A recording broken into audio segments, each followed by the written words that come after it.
Hey everybody, welcome to another TFL MPG test. And Case, what are we up to today? We are going to find out what kind of MPG we get towing a Ford Model T behind a Ford F-250 Power Stroke high output. That's right, this is the new Tremor, which we're really excited to get our hands on and test. And Case, while I'm topping off here, why don't you show them the load and show them what we're up to? Exactly. So what we're going to be doing is heading to Moab, of all places, to test out our 1927 Ford Model T. This is a Ford Model T pickup, and what we're going to do with this is take it up Hurrah Pass, which is a really cool and very scenic trail in Moab. It's not the most difficult trail, but it is going to be difficult in a Model T. That's right, it's in the middle of nowhere, kind of in canyon lands.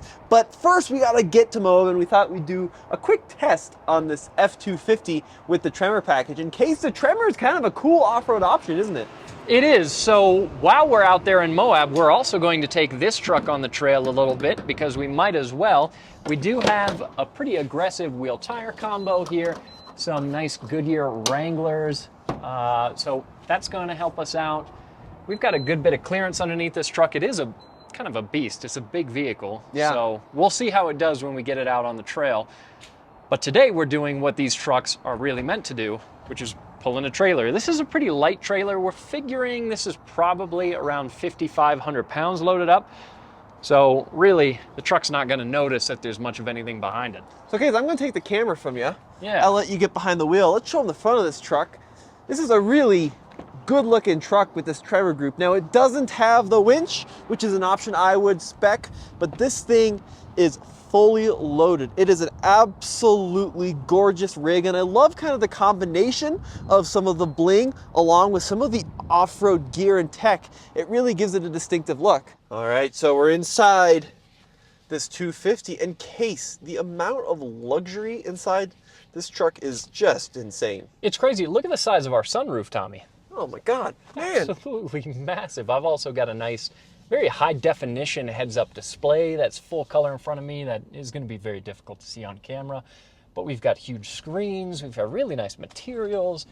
So this is a great truck for Tommy and I to be road tripping in because we're going to spend the next 2 days mostly just driving this. Case, you want to reset our trip here?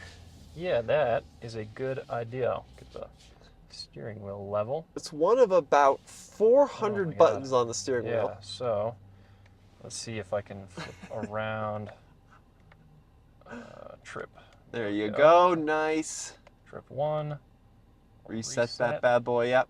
We'll get a good sense of what kind of fuel economy we're getting. This is a cool feature too. When you turn on your turn signal, it displays the mirror cameras, and then you can see how wide the trailer's swinging. Yeah, which is always a nice thing to have. Our mirrors here cover everything that we need to see, but it's still a nice feature. This is not the only truck that does that. The Duramax that we just bought as a company vehicle does the same thing, so still pretty useful. And really, especially with this high output Power Stroke, there is almost no indication that we have anything behind us. This engine, the 6.7 high output, 500 horsepower, 1,200 pound-feet of torque, which is an absolutely insane figure. I still remember when HT trucks, well, my 1994 Ram had 175 horsepower. Yeah, and I don't think that the old 7.3s, the OBS, were much more than that. Yeah, and now we're 500. I mean, a few years ago that would have been supercar territory in the horsepower, let alone the 1,200 pound-feet of torque. Made it to, of course, at 10 speed. So the ratio options you have with this transmission are just insane as well. It is, and because of that, this truck unsurprisingly tows exceptionally well, even when you go double or triple what we're towing today.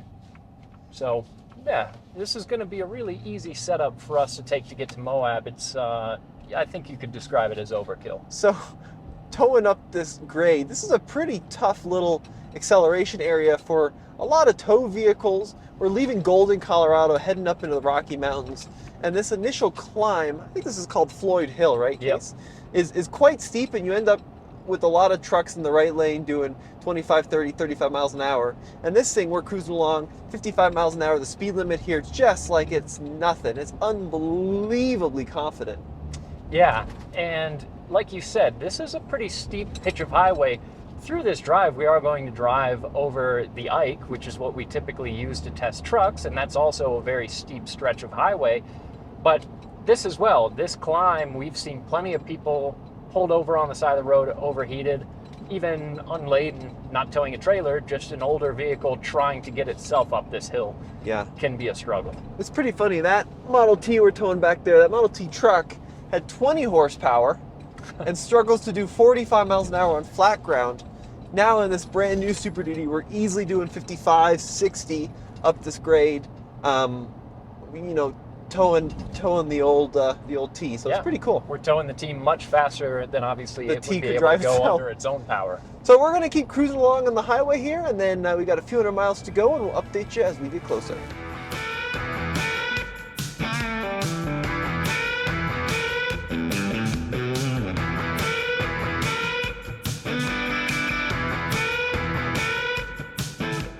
A couple beef jerkies later, Tommy, we're almost in Utah. Case about this beef jerky, it's fajita lime, and it is the driest beef jerky I've had in my entire life. Well, Case. it's supposed to be dry, Tommy. If it wasn't dry, it's not beef jerky. Yeah, but they managed to freeze dry all the flavor out of it. What you're thinking of is just steak. You're right, maybe I was hoping it would be more steak-like. So we're almost in Utah. We've driven, according to the truck, 240.8 miles, and the trip computer says we've averaged 12.9. That was from the reset MPG in the past 4 hours and 5 minutes. We did hit some weather. Yeah, absolutely. And of course, driving through the mountains here, there's a lot of up and down. So, that's going to factor a little bit with the fuel economy, but this is real world. Now, I will say this truck has been an absolute dream to tow with. I think Case and I have both been pretty amazed with its stability and its capability. I mean, and with this 5,500 pound trailer back there, it's like you're not even towing at all. That's how much power torque there is. Yeah, absolutely. And it handles the weight of the trailer really well, of course, and very comfortable too. It's just a quiet, refined vehicle, this one. All modern trucks are to some degree, but especially these big Fords and this amount of power and 10 speeds in the transmission, it's just never really struggling, which makes your trip easy. Yeah, I mean, I think everything you said is absolutely right. It's been just a total dream.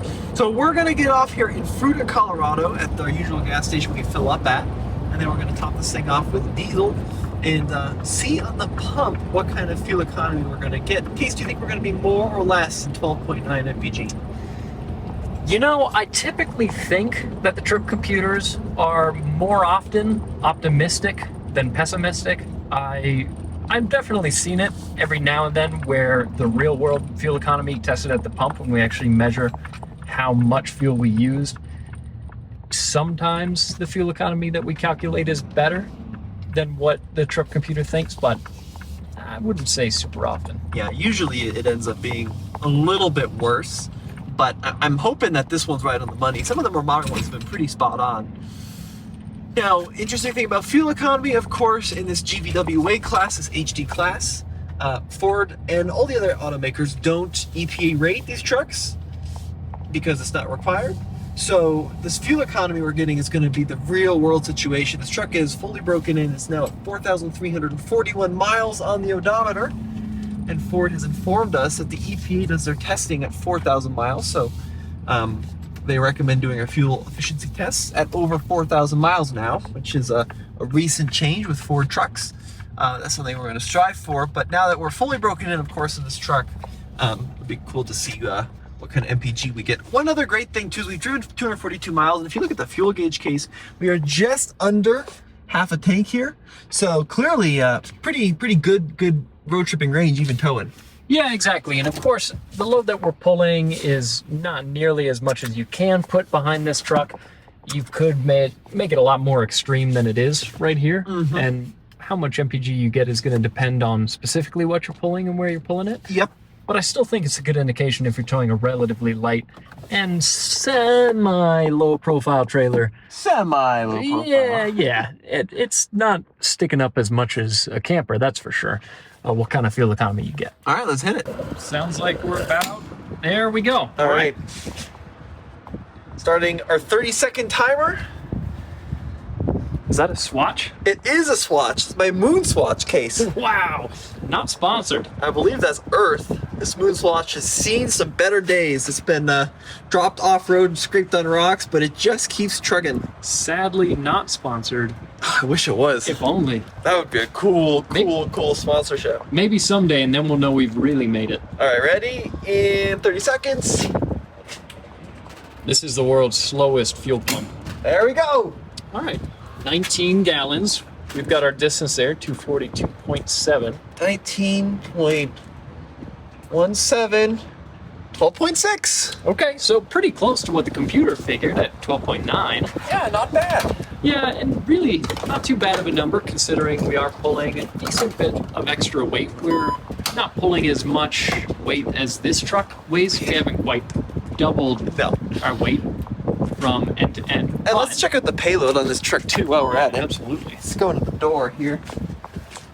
2,700 pounds. Yeah, so pretty good. Pretty solid. Yeah, that's quite a bit of weight. We could really be loaded up quite a bit further.